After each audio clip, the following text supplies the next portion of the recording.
저희 어머니가 그렇게 좀 위중하신 상황 가운데 최근에 많이 안 좋아지셨습니다. 만약 행복이 아무 일도 없이 고민도 하지 않고 아픔도 없고 웃을 일만 있는 것이라면 지금 저는 행복하지 않습니다. 그러나 행복이 고민과 아픔과 슬픔 중에도 버텨나갈 수 있는 것이고 무너지지 않는 것이고 내게 주어진 사명의 길을 가는 것이고 나를 진심으로 위로해주고 걱정하며 기도해주는 분들과 함께하는 것이라면 지금 저는 행복합니다.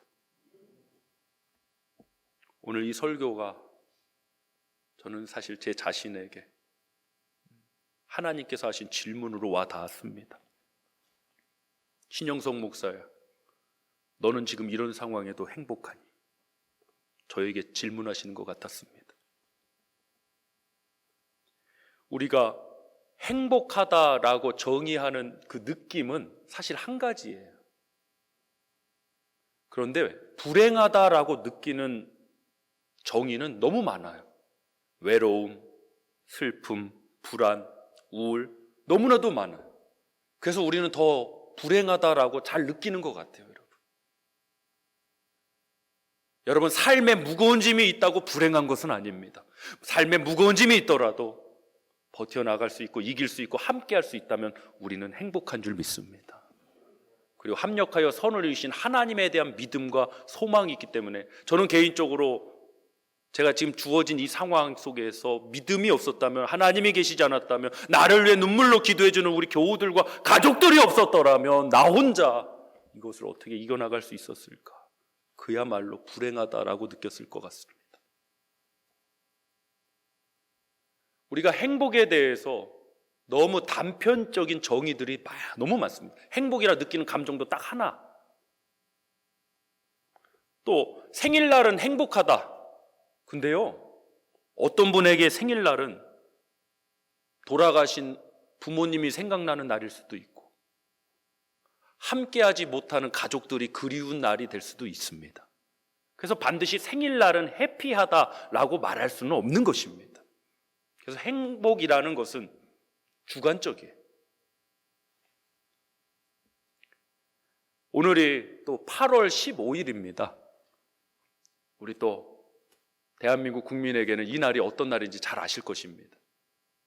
빼앗겼던 나라를 되찾은 그날, 일본은 패망국이 되었지만 우리 민족은 해방의 날, 행복의 날이 된 줄 믿습니다. 우리는 일제의 침략에서만 해방된 것이 아니라 죄와 사망에서 해방된 줄 믿으시길 바랍니다. 우린 다 언젠가 한 번은 죽습니다. 그러나 성경은 죽음이 끝이 아니라고 말씀합니다. 그래서 우리 크리스찬들은 죽음 앞에서도 소망을 먼저 생각합니다. 죽음이 슬프지 않은 건 아니에요.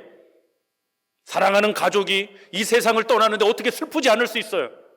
믿는 사람은 슬퍼하지 않아야 돼. 저는 그렇지 않다고 생각해요. 예수님도 죽은 나사로의 무덤 앞에서 눈물을 흘리셨어요. 우리도 충분히 슬퍼하고 애도해야 합니다. 그러나 소망이 있는 슬픔입니다. 소망 없는 사람들처럼 슬퍼하는 게 아니라 소망을 가진 슬픔을 갖는 것이 저는 우리 크리스찬의 죽음에 대한 자세라고 믿습니다. 행복의 시제, 행복의 시간을 어떤 분은 이렇게 말합니다. 따라합시다. 행복의 시간은 지금. 또 있습니다. 행복의 장소는 여기. 그래서 행복은 무엇이냐라고 할 때 시제와 장소로 설명하자면 바로 행복은 지금 여기라고 하는 겁니다. 우리 옆 사람 축복하면서 이렇게 인사합시다. 행복은 지금 여기입니다. 시작. 아멘. 나중에 내가 큰 부자가 되면 행복하겠지. 그러면 그때까지는 불행하겠다는 얘기입니까? 그것은 목표로 가질 수 있습니다. 꿈을 꿀 수 있겠죠. 그러나 여러분, 그것을 우리의 행복과 연결시키지 마십시오. 또 과거에 좋았던 일을 그때 나는 행복했는데 그럼 지금은 불행하다는 얘기예요. 지금 내게 주어진 상황들이 비록 녹록지 않아도 버거워도 이 가운데 우리는 진정한 행복을 만나길 원합니다. 이 행복이라는 것이 사실 우리 동양인의 사고와 문화권에서는 정의하는 일이 그리 쉽지만 않습니다. 왜 그러냐면요, 이 행복이라는 용어 자체가 19세기의 영어의 해피를 일본에서 번역해서 들어온 단어입니다. 그래서 그 19세기 이전까지는 우리 민족은 사실 행복이라는 용어를 사용하진 않았어요. 물론 행복은 있었죠. 근데 그 용어 정의가 없었어요. 해피를 번역한 걸 우리가 받아들였어요.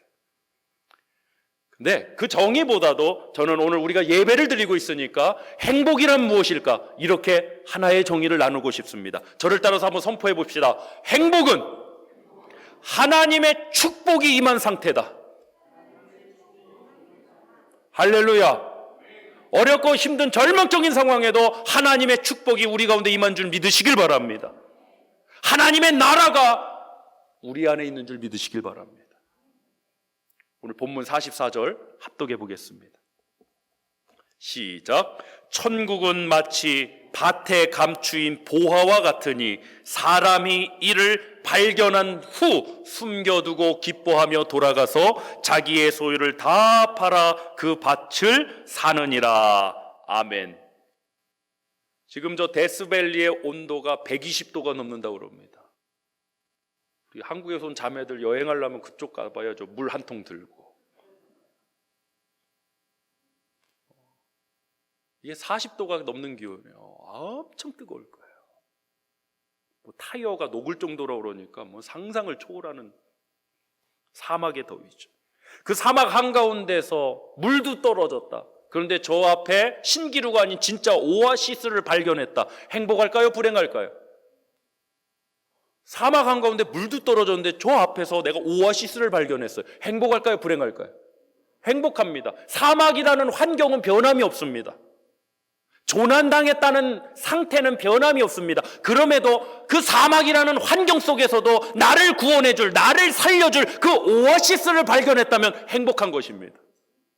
할렐루야. 우리는 우리를 구원할 하나님의 나라를 발견했습니다. 예수의 복음을 발견했습니다. 그래서 우리가 지금 처한 상황이 비록 사막과 같을지라도, 황량한 광야와 같을지라도 우리는 하나님의 나라 천국을 발견한 사람이기에 행복한 것입니다. 아멘. 우리 주보에 말씀 요약 나와 있습니다. 첫 번째 나누겠습니다. 하나님 나라를 발견하면 행복합니다. 첫 번째, 하나님 나라를 발견하면 행복합니다. 오늘 본문 44절은 예수님이 천국에 대한 비유의 말씀으로 천국은 마치 밭에 감추인 보화와 같다라고 말씀하셨습니다. 자, 한번 생각해 보세요. 그 밭에 그 속 안에 보화, 보물이 감춰져 있습니다. 그럼 그것을 발견하지 못하면 그건 그냥 밭일 뿐입니다. 감자나 신고 고구마나 캐내는 그런 그냥 평범한 밭일 뿐이에요. 발견한 사람에게는 그건 평범한 밭이 아닌 거죠. 보물인 것입니다. 우리에게 예배는, 할렐루야, 지금 이 코로나 팬데믹 상황에 특히 뭐 미국보다도 한국에서 그런 논쟁이 참 많습니다. 아니, 이 시국에도 이 지경에도 왜 이렇게 교회는 예배를 드리려고 하냐? 그 예배의 가치를 모르는 사람과 그 예배의 가치를 발견한 사람들과는 사실 갭이 많이 클 수밖에 없습니다. 우리는 왜 이 상황에도 마스크를 쓰고 힘든 상황에도 예배를 드리는 것인가? 예배의 가치를 발견했기 때문입니다. 이 예배가 우리의 영혼을 살리고 내가 하나님을 만나고 하나님의 자녀의 축복이 무엇인지 그 가치를 발견했기 때문입니다. 할렐루야.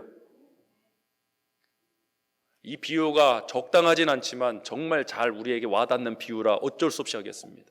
여러분, 예배 한 번 드릴 때 우리 어카운트 통장으로 100만 불씩 입금을 해준다.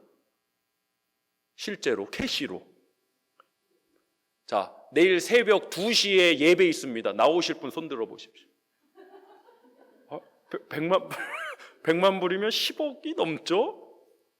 한번 손 들어 보세요. 내일 새벽 2시에 예배가 있습니다. 한번 나오실 분 손 들어 보세요. 우리 한국의 자매들 화요일 날 가는데도 피곤한데 불구하고 나온다고 손 들었습니다. 저도 나올 겁니다. 그리고 또 새벽 4시에 또 예배가 있습니다. 그래도 나오실 분. 아예 교회에서 주무실 분. 여러분, 하나님 앞에 드리는 예배가 과연 가치가 없는 것일까요? 우리의 worship, worth, 그 단어에서 나왔죠. 우리의 가치를 드릴 뿐만 아니라 이것이 최고의 가치인데 우리 크리스찬들이 예배의 가치를 스스로 낮추거나 훼손하고 있는 것은 아닙니까? 예배 그거 안 드리면 어때? 또 다음 주에 예배 드릴 거. 만약 그것이 정말 100만 불짜리 가치가 있는 것이라면 우리가 과연 그런 자세를 가질까요? 매 시간 예배가 있는 게 좋을까요, 나쁠까요? 이게 좋은 비유는 아니에요. 근데 예배 한 번 드릴 때마다 100만 불씩 캐시를 드린다. 직장 다 그만두고 여기 와 있을 거예요. 에어컨이 지금 가동되고 있는데 이 에어컨이 가동되지 않는 얼마나 더울까요? 그런데도 우리는 예배를 드릴까요, 안 드릴까요? 드립니다. 악기가 전기가 안 들어와도 불빛이 하나 없어도 우리는 촛불 켜고 예배 드릴 겁니다. 왜? 예배의 가치가 있기 때문입니다. 우리 믿음의 선조들은 그렇게 예배를 드렸습니다. 특히 대한민국은 광복 이후에 6.25 전쟁의 참담함을 거친 그 폐허가 된 나라는 예배를 드린 교회입니다. 예배를 드린 민족입니다. 새벽 기도를 드렸습니다. 있어서 드리지 않았습니다. 넘쳐나서 드리지 않았습니다. 그 예배를 드리면서 어떤 현상이 일어나는 줄 아세요?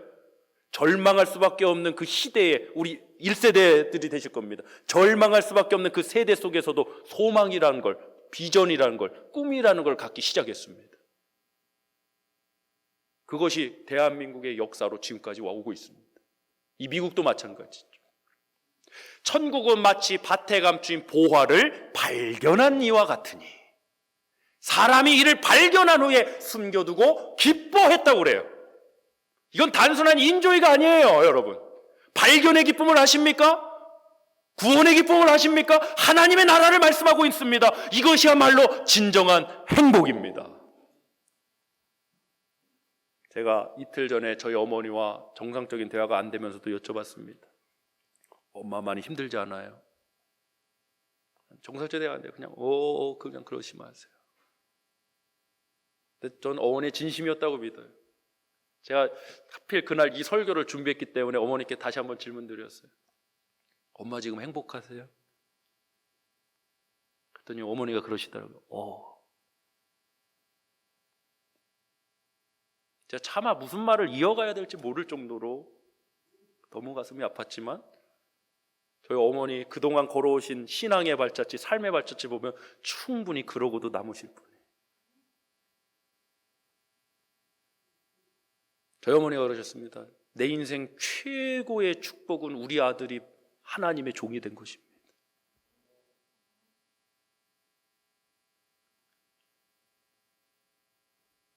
수도 없이 저에게 말씀하신 게 그겁니다. 가정에 어떤 일이 있어도 그 아픔을 끌어안고서라도 사명의 길, 사역의 길을 벗어나면 안 됩니다. 끝까지 해내야 됩니다.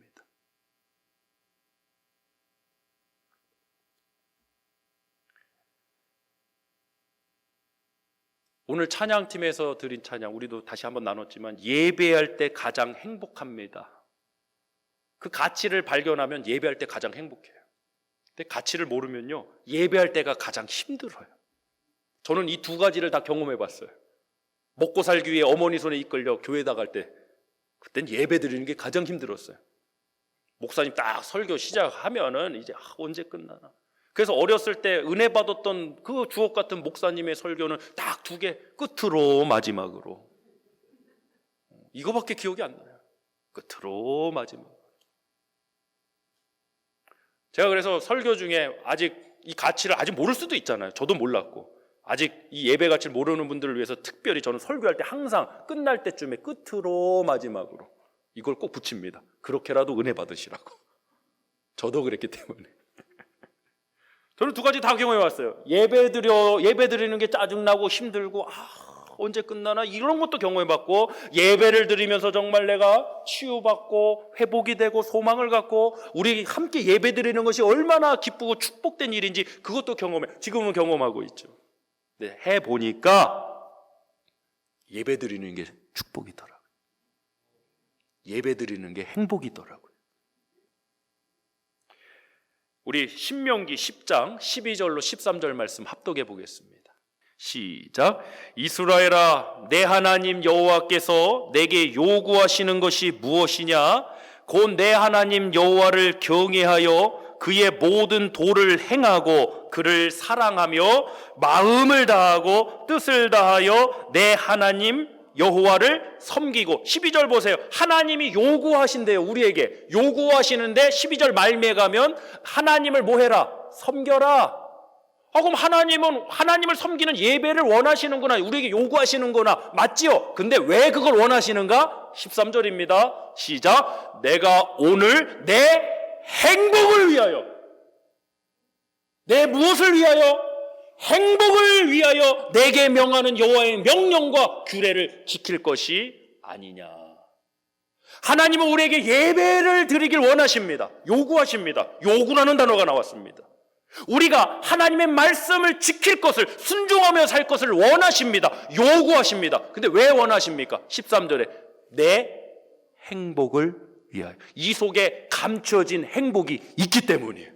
세상이 알지 못하는 그 행복이 바로 여기에 있기 때문에 주님은 우리에게 그것을 요구하고 계세요. 그래서 우리는 어떤 상황에도 하나님을 예배할 것이고, 어떤 상황에도 우리는 하나님 말씀에 순종의 삶을 걸어갈 것입니다. 힘들어도, 가슴 아파도 주님과 함께 그 길을 걸어갈 것입니다. 세상은 값을 따집니다. 값이 얼마냐? 사실 값보다도 중요한 게 가치에 있습니다. 가치가 값을 결정하는 겁니다. 교회는 값을 논하지 않습니다. 얼마가 들었네, 얼마를 벌었네, 얼마 나갔네. 값이 중요한 게 아니라 가치가 중요합니다. 그래서 교회는 세상과 좀 달라요. 한 영혼을 건지기 위해서, 한 영혼을 살리기 위해서 우리는 값을 따지지 않는 거예요. 그래야 하나님이 또 축복도 도와주실 줄 믿습니다. 근데 교회가 가치를 버려버리고 값을 쫓기 시작할 때 분쟁과 어려움의 길로 걸어가게 돼요. 우리 가스펠 영락교회는 가치를 추구하는 교회 되기 원합니다. 우린 이렇게 얘기하죠. 따라합시다. 한 영혼이 천하보다 귀하다. 할렐루야! 할렐루야! 그것이 우리가 한 영혼을 대하는 가치의 자세입니다. 심지어 교회 안에서도 값으로 사람을 보잖아요. 돈 많은 사람, 유명한 사람, 권력이 있는 사람. 도대체 교회가 세상과 다른 게 뭐예요? 교회가 값을 따라갈 거면 우리가 도대체 다른 게 뭐가 있냐 말이에요. 우리는 가치를 쫓아가는 거예요. 한 영혼은 천하보다 귀합니다. 돈이 있건 없건 그 영혼은 예수의 생명이 들여진 가치가 있습니다. 할렐루야! 우리 다시 본문 44절 합독하겠습니다. 시작. 천국은 마치 밭에 감추인 보화와 같으니 사람이 이를 발견한 후 숨겨두고 기뻐하며 돌아가서 자기의 소유를 다 팔아 그 밭을 사느니라. 아멘. 말씀 요약 두 번째 나누겠습니다. 행복은 만족에 있습니다. 행복은 어디에 있습니까? 만족에 있습니다. 밭에 감추인 보화를 발견한 사람은 숨겨두고 기뻐하여 돌아가서 자기의 소유를 다 팔아서 그 밭을 샀습니다. 자기의 소유가 얼마인지 나오지 않았습니다. 비유의 말씀이니까 이해되지요. 그런데 이렇게 우리가 문자적으로 볼 때 아마도 그 밭의 값보다도 자기의 소유가 더 많았을 것입니다. 예를 들어서 밭은 한 10만 불짜리인데 자기의 소유는 100만 불이 될 수도 있습니다. 근데 그것을 다 팔아서 그 밭을 샀다는 겁니다. 여러분, 헌금 얘기하는 거 아닙니다. 그 밭을 왜 샀을까요? 거기에 나의 만족이 있기 때문이죠. 거기에 나의 보화가 있기 때문이죠. 그것이 나의 행복이기 때문이죠. 억만장자라고 해도 만족하지 못하면 행복하지 않습니다.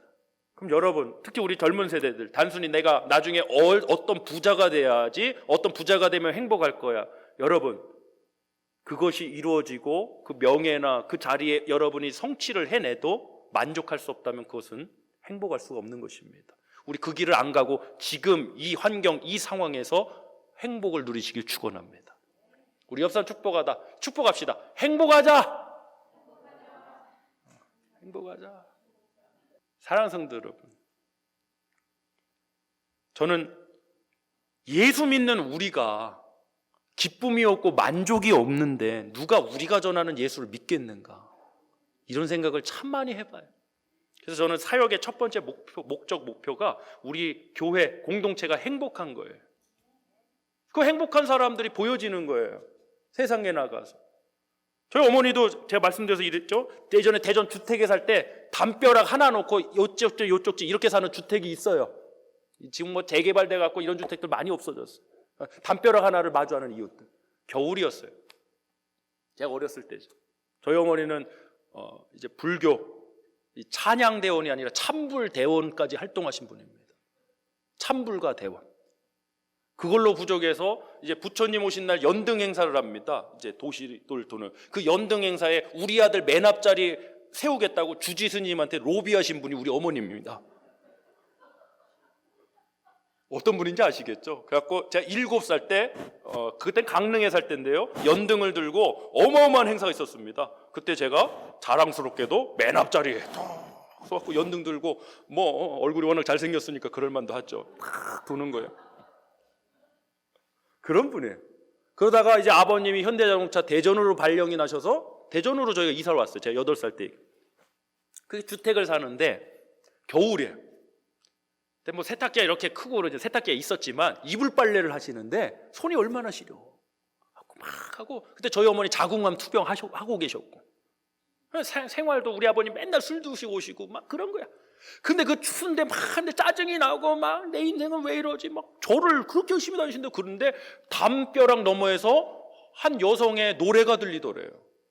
뭐 하는가 이렇게 담벼락 너머로 보니까 옆집 나랑, 그 친구가 저랑 친구예요. 나랑 나이대가 비슷한 여인이 콧노래를 부르면서 나처럼 이불 빨래를 하고 있더래, 그 찬물에. 그럼 우리 어머니가 그런 생각이 들더래. 아니, 나랑 같은 비슷한 환경에 같은 일을 하고 있는데 왜 나는 이렇게 짜증나고 막 이렇게 막 싫은데 저 사람은 뭐가 그렇게 좋아서 콧노래를 부르면서 신나게 하고 있을까 궁금하잖아요. 갖고 저희 어머니가 경주채씨입니다. 담벼락을 넘어가 갖고 물어봤답니다. 뭐 좋은 일 있어요? 그랬더니 그 아주머님이, 권사님이죠, 그러셨답니다. 있지요. 아, 뭐예요? 예수님 믿어서 이렇게 좋지요. 저랑 같이 교회 한번 가보실래요? 그래서 저희 어머니가 바로 그 자리에서 교회 따라가셨어요. 행복해 보였던 거예요. 나랑 같은 상황 중에 있는데도, 찬물에 이불 빨래를 하는데도 저 사람은 예수 믿는다는 그 이유 하나 때문에 행복해 보였던 거예요. 나 정말 저를 열심히 섬기고 불교에 심취해 있던 사람인데도 행복하지가 않은데 그 행복이 보인 거예요. 그래서 그 행복을 찾아서 교회까지 가셔서 하나님 만나신 거예요. 정말 놀라운 일이죠. 근데 지금은 폐암 사기 투병 중인데도 행복하다라고 말씀하십니다. 이것을 어떻게 우리가 세상의 논리와 세상의 언어로 설명할 수 있겠습니까? 정말 그 가치를 발견할 수 없으면, 그 가치를 모르면 누구도 알 수 없는 일 아니겠습니까? 우리 말씀 찾겠습니다. 이제 마무리가 되어 갑니다. 전도서 6장 2절로 6절입니다. 지금 가장 은혜 받으신 분들, 전도서 6장 2절부터 합독해 보겠습니다.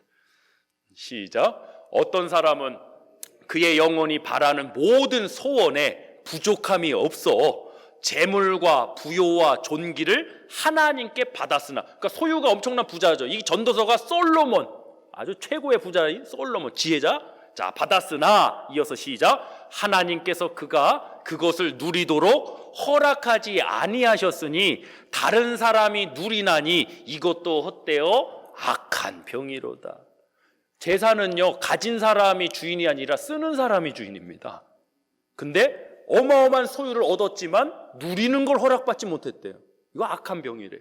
계속해서 3절도 보시죠.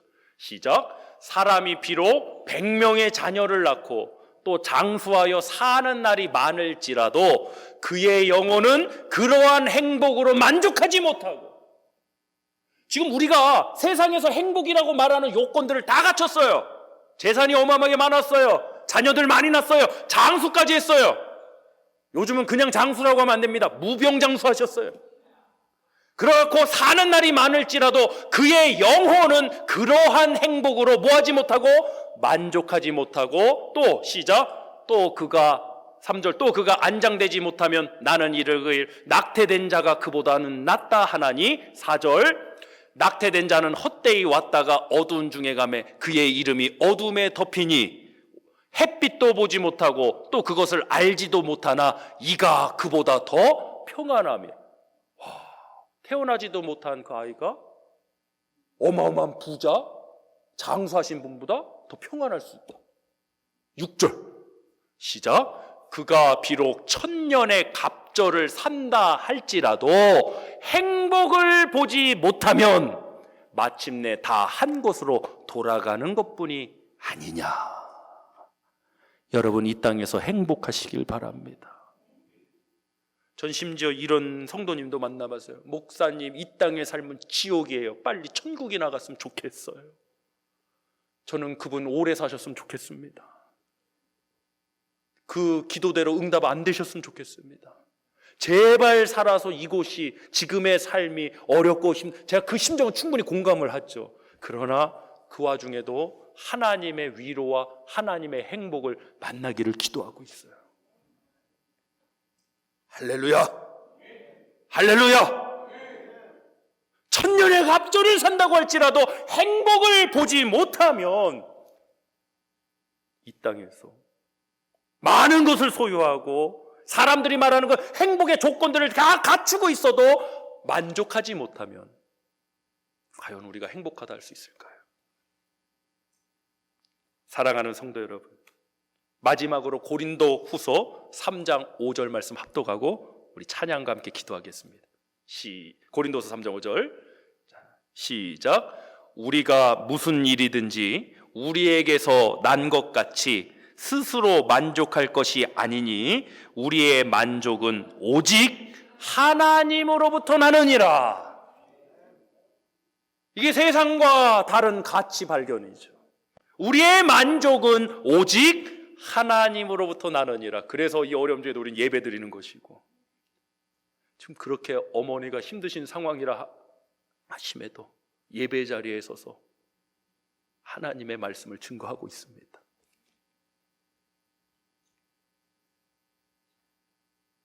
저는 끝까지 저희 어머니 살려달라고 기도할 것이고 설령 그렇지 아니하실지라도 저는 아멘하고 받아들일 것입니다. 너무 가슴 아프고 슬프지만 그 가운데 소망을 주셔서 감사합니다. 이 가치를 발견한 우리 가스펠 영락교회 공동체가 되시길 주님으로 축복합니다.